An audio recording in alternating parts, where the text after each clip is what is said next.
Chris Level here with another edition of Patriot Talk. My man Colton Coons, producer and engineer, taking care of us behind the camera, and a special guest today, Hunter Dewbre. Coaches track, coaches some football, does a little bit of everything. But he's our speed expert. He's our throw, all the things, right? Yeah, all the things. How did you? So tell me your background. How did you end up? I know you'd been at Monterey, so you'd been in the city, but kind of how did you get into just coaching in general, and how did you kind of steer toward track when you're kind of up and coming?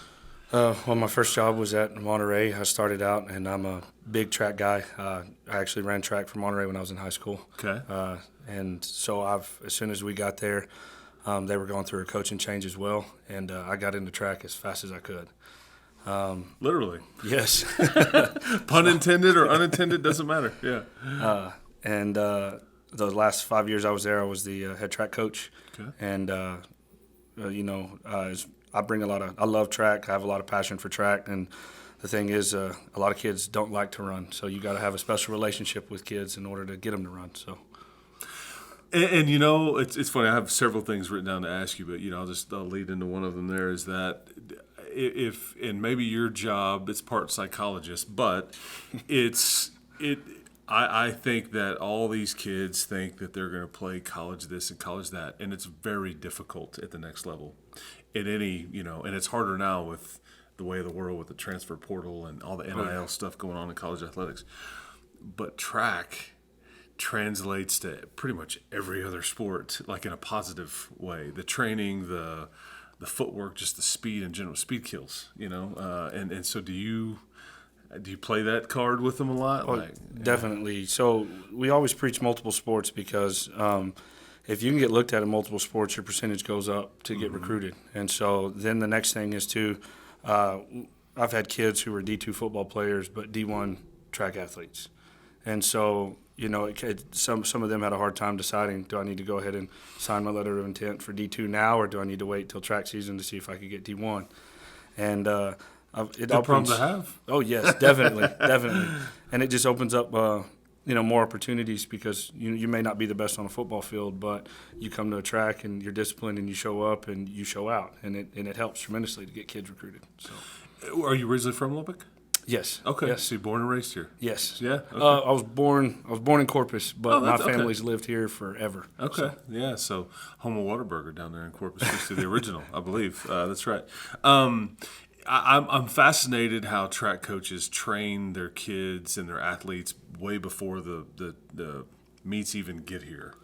The testing, it's all about creating quick twitch. I mean, really, fast twitch. Fast twitch. How did you learn that? And I know that you're constantly learning, but it's kind of fascinating all the different things you're testing, and because a stopwatch is your best friend. Oh, right? yes, yes. I'm surprised you got your badge on your neck right now, but you always walk around with a stopwatch on. Well, so when we first started coaching, I was, and even when I was in high school, it was like, line up, we've got 12 100s, line up, we have 8 200s. And in the past, that was good for your 200, 400 kids. But through research, strength and conditioning coaches, the Tony Holler system, a lot of that you start realizing, speed is like a quality lift, and you got to make sure that you have quality every time you do it. And so I preach that all the time. And so my workouts are now way, way, way less, and we're getting quality reps, and the kids are benefiting from it. So, and imagine that less is more, which is it's like talking. Sometimes I probably should learn this too. Sometimes if you say less, it's better off, right?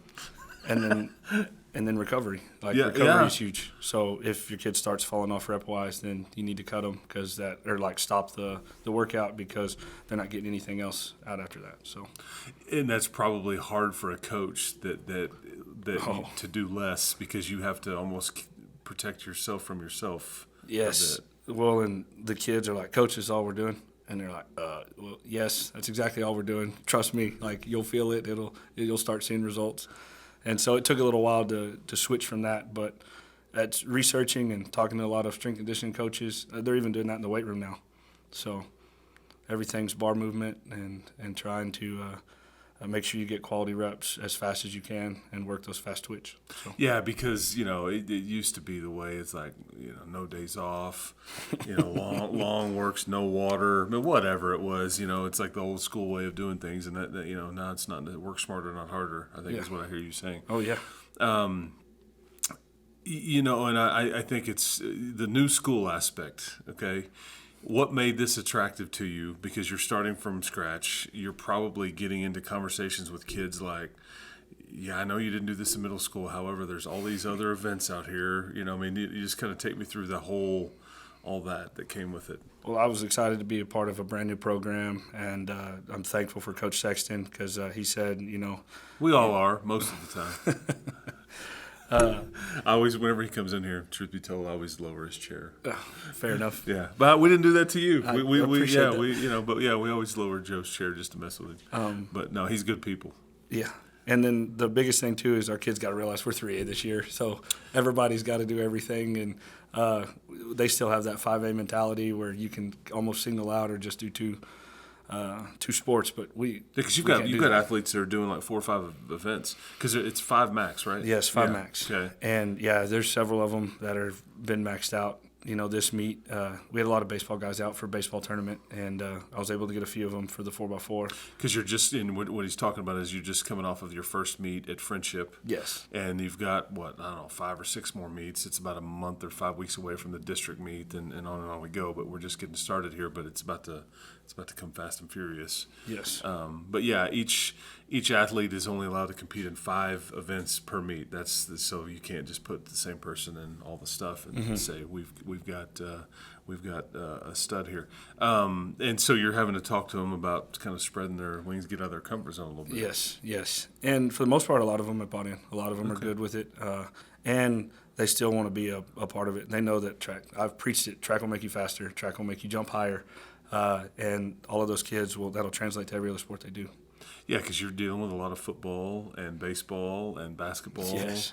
Yeah, and all those things. In the new school aspect too, like, did you how hard was it to try to figure out? Okay, I don't know how many kids I'm going to have. I don't know what meets to sign us up for.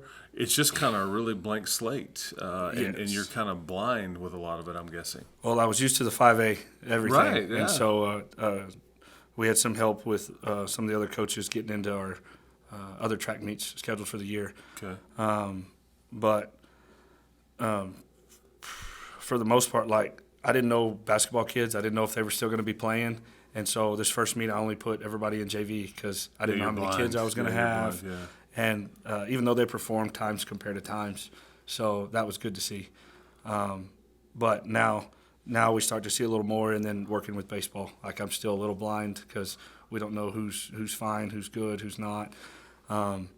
So that's been interesting. But we talk quite a bit, and we make sure we try to get it all set up. Like, tomorrow's the deadline for ACU. So with all the other coaches on campus. Yeah. When you're at this is always because track meets are like they're fascinating to attend because it's organized chaos. Mm-hmm. There's something going on. There's a gun popping. There's cheering and all that going on. And what's going on now? Is there events that and it may be depending on the athlete or what your team needs from a point standpoint, but are there events that you're your favorite or that you like? I'm always watch this. Can you watch every event? Take me through. Because you can only be at one place at one time. Oh, yeah. Yeah. So usually in the past, I have been able to walk. I mean, my miles are insane on my watts or steps. And but so right now I'm having to coach boys and girls high jump as well. And so, like, if I'm stuck there, I don't get to triple jump, which is one of my favorites to go watch. But at the same time, I have to make sure my kids are ready for the 4x1 if it's going off at the same time. And so that was a little chaotic this past weekend, but as we grow, it'll be fine. Who's helping you? So I have Coach Tolliver helping me. DT, yes. And he has our throwers right now, and he's an amazing discus coach right now. Okay. And I have Coach Newton's going to start helping us with our shot. Okay. And then Coach Lynch has been helping with pole vault and hurdles. And then we have Coach Sexton helping us with long and triple and hurdles and relays. So. Gives me a headache, man. I mean, I like that. Oh, yeah. Because how many events are in a track meet total? 17. 17. Okay. Just on the boys' side, 17 on the girls. Yes.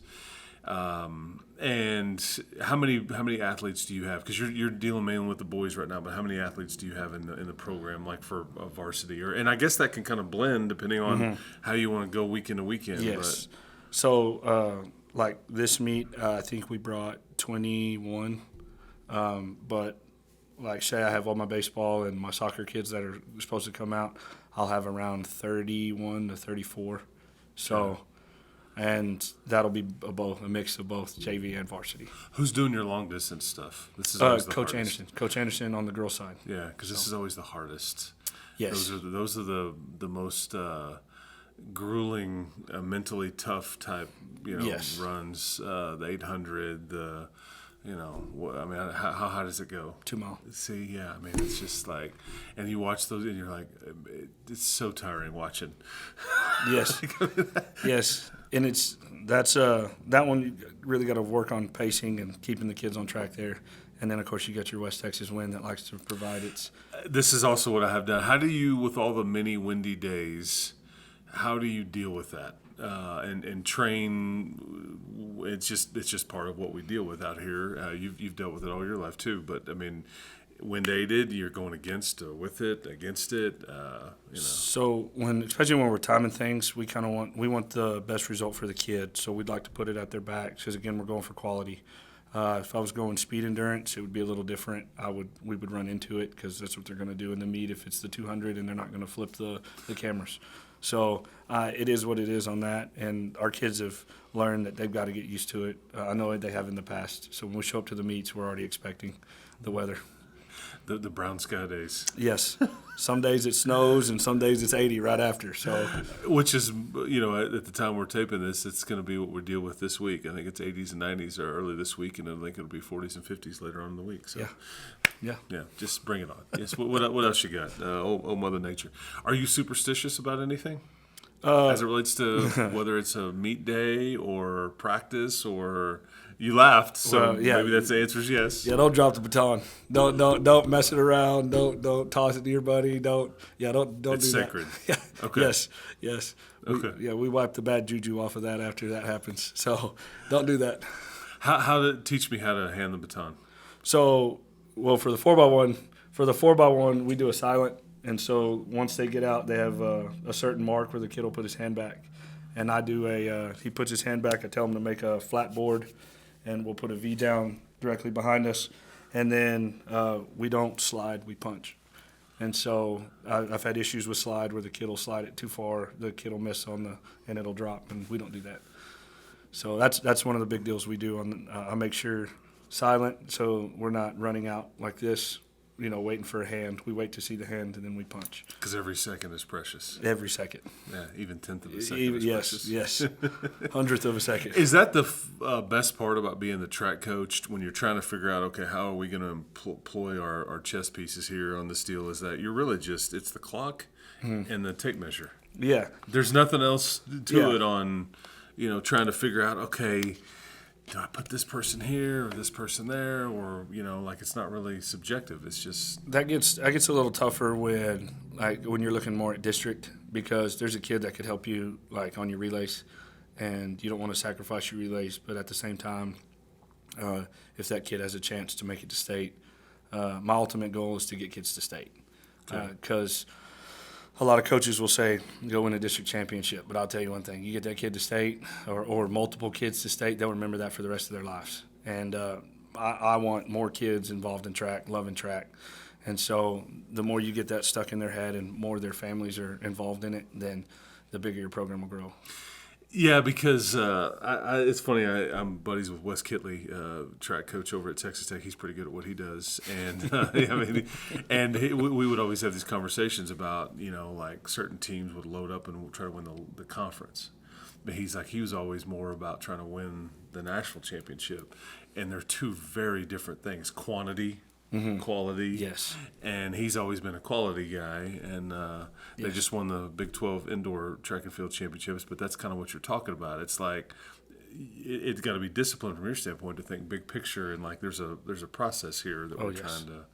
Yeah. How long did it take you to learn that, like that aspect? Like, is this something you kind of morphed into, or are you always this way? No, it was from the. Or did you learn this from somebody else? Well, the first time, the year before I became a head track coach, or it may have been 2, we took a 4x4 to state.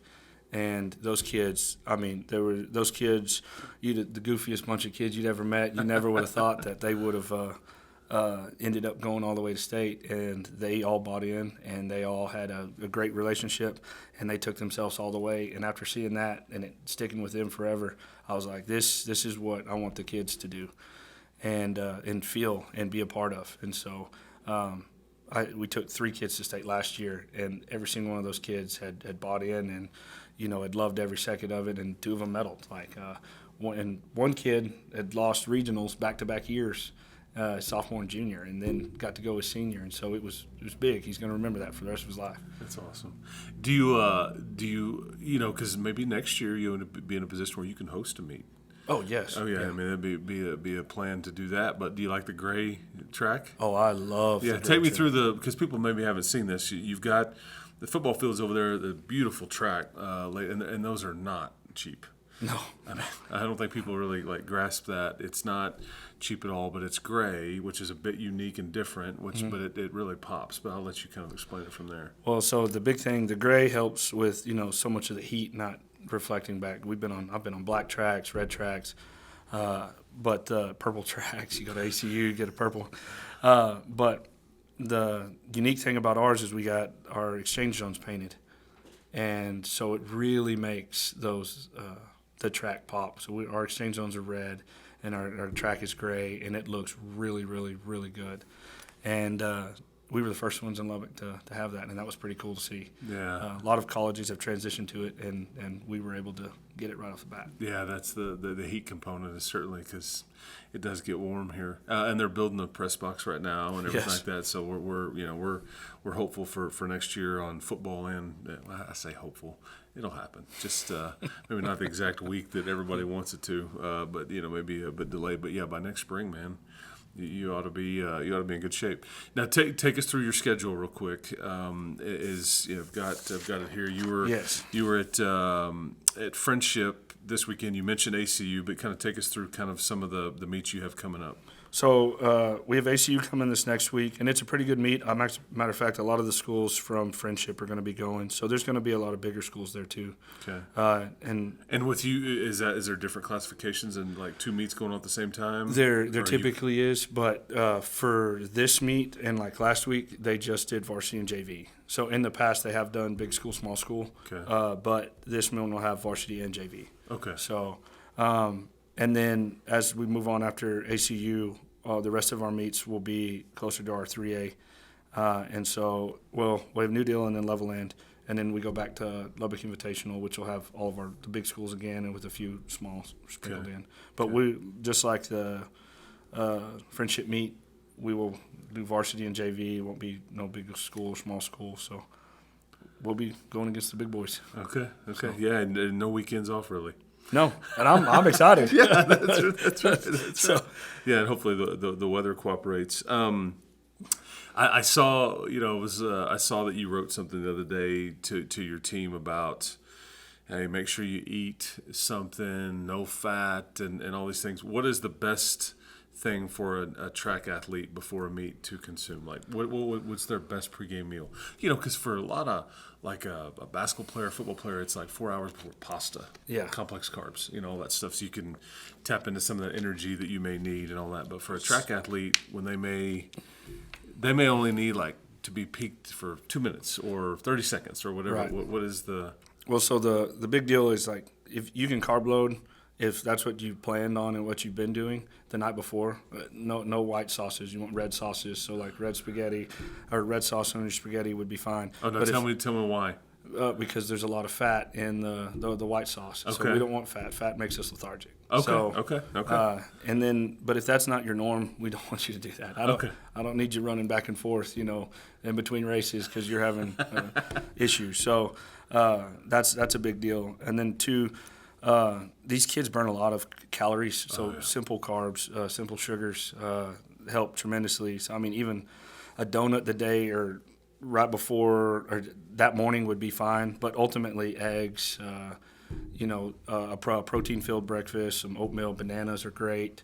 I try to get oranges and cuties for them to have throughout the meet, granola bar type stuff. And then for lunch, I always get them sandwiches. They get a little irritated with me, but they'll have their sandwiches will be meat and cheese, and no mustard, no mayo, no So plain. ketchup. Oh yeah. I mean, And yeah. it kills a little bit of them, but when they understand, this is the energy you need. I don't need you having any fat, any of that.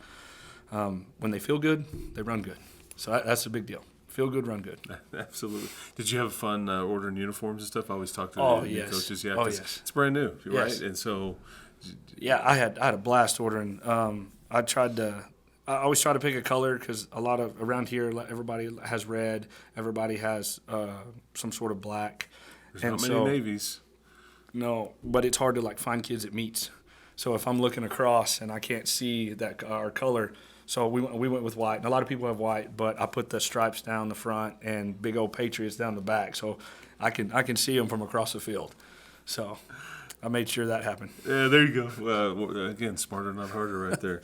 So what's the biggest challenge been to this point? Has it been trying to get kids into as many events as possible and trying to explain to them the world that they're in now? Maybe preconceived. Has that been your biggest hurdle? Pun intended again. Yeah, when you got kids coming from basketball, the first day I was like, okay, we got to do flying 100s. I've got to figure out they're probably and they haven't, their endurance is a little bit better than, some athletes coming out of other sports. But I have no idea what they can do 100-wise. I have no idea what they can do 200-wise. So trying to get a test in and figure out where they would place. Okay, and I know on the girls' side, Campbell Beeler, Natalie Miller are doing some really good things in the high jump, 400, 200, and all those things. From the boys' side, just to showcase a few kids here, Talon Wilcox had a big weekend. You had Gavin McPherson, Lane Miller come over from baseball and help out one of the relays, but kind of take me through some of those guys. So fortunately, our baseball guys, all track has a 50-second run, and those guys came out and during practice they had a 50-second run, and my top 4 guys were 3 baseball guys, and so Talon was number 1, and the other 3 were 3 baseball guys on that 50-second run, and so training them to get them to come to the meet and run a 4x4 and put together a good leg. They did really well. I know they were tired from the baseball tournament and everything else, but they showed up and they competed well. They even had a good lunch that day to make sure they were ready to go. No mustard or mayo. Yeah. And then you have Talon. Talon's a special kid. He's a special athlete. He hit 11-1 in the 100 as a freshman, and that's pretty salty. That's pretty good. Yeah, and he got first place, almost 20 feet in long jump. And he had about 4 or 5 inches left on the board. He could have gone. And so he helped out the 4x1 and the 4x4. And it was a big job. He's kind of a workhorse at the meet this past week. And he did pretty good. So it was nice to have all those guys show up and compete because, like you said, we don't know when we're going to get them. And you had a young man move over, Jacob Key, recently that's helping you? Jacob Key, he came over. He's one of the sophomores for us. And he is. I'm so glad he's a track kid. His family's real big in track, and he is a great curve runner and a great 200 kid. Okay. So he helped us out with the 4x1 third leg, and that first day he made a huge difference. Got us right into the race where we needed it, and then day 2 or that same day prelims with the 4x2 and the 200.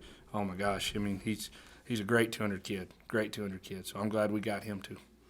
Yeah, and you, like I said, will you take more this next, coming up, or is it just going to be around that 20? I will take more. I will take more. It'll get closer to that 33. It won't quite be there yet, but yes, we'll be over 25. And you did something recently too. I saw this. You posted this, like a mile-an-hour club. Yes. And who was tops there? So Gavin McPherson.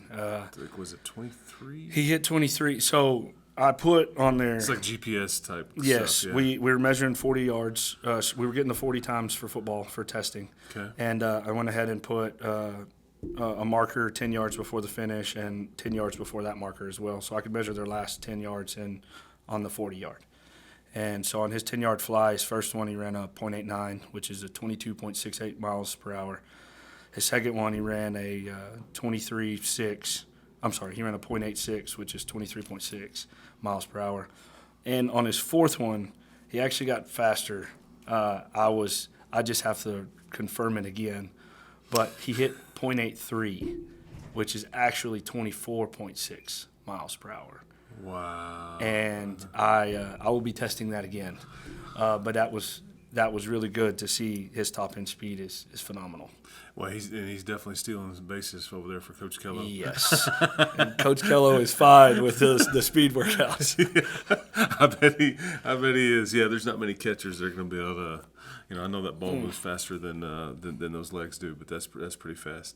Well, I can tell you really enjoy what you do. Yes, and it's fun being around you, kind of watching you do your thing, because this is like your world, man, and like you are. Lubbock Cooper just in general, because Coach Ramby over there at the high school and you at Liberty. I mean, track is in good hands. You have to be, because the track coach has to be. It's like you start spitting off these numbers, and I respect that from a stat guy, just because I memorize all these stats and things like that. But you're extremely organized, which I also respect a great deal. And you've got it's just kind of, you thrive in chaos, which is what the job is in some ways. Yes. Yeah. And I don't think people really grasp that, like, because you're tracking stuff and trying to think about where to place athletes and okay, how would be most advantageous for our team or them or me or whatever. I mean, it's just like, and it's, you can analysis by paralysis, I guess it could be. Yes. You could make yourself sick doing it, but no, we've got a good little system, and talking to all the coaches, I'm very thankful that we have so many track oriented coaches. You do. So, you've got good people around you, but you're the ringleader of that group. Well, don't let DT give you too hard a time. Okay. Yeah, no, he's a mess. And you coach for football. Speaking of Coach Sexton, and all that, and Coach Tolliver, you're coaching what do you coach, the secondary DBs? Yes. Corners? Special teams coordinator, and then I coach the corners. Corners, yeah. So that and that's going to change next year too, because it's a different world, and this JV schedule everybody's was playing. Now this is real deal, and you're in a different, from a track standpoint. Did anything change from the district standpoint, like competitive wise, moving up to 4A and all those kinds of things? Yes.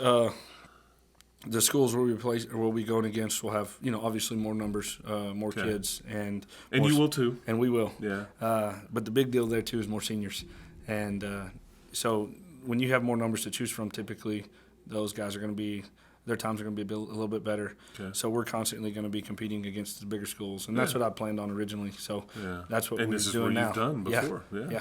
So, well, man, I enjoyed it. Keep doing your thing. Keep your kids healthy. Yeah. I know that's the hard part this time of year, and stay out of the wind as much as you can. Yeah. Yeah. And those brown sky days. But hey, if they show up, we'll just we'll put them at the back and let it push us down the old track there. Well, that's going to be another edition of Patriot Talk. For Hunter Dewbre, for Chris Level, for Colton Coons behind the camera, thank you for watching. We'll talk to you next time.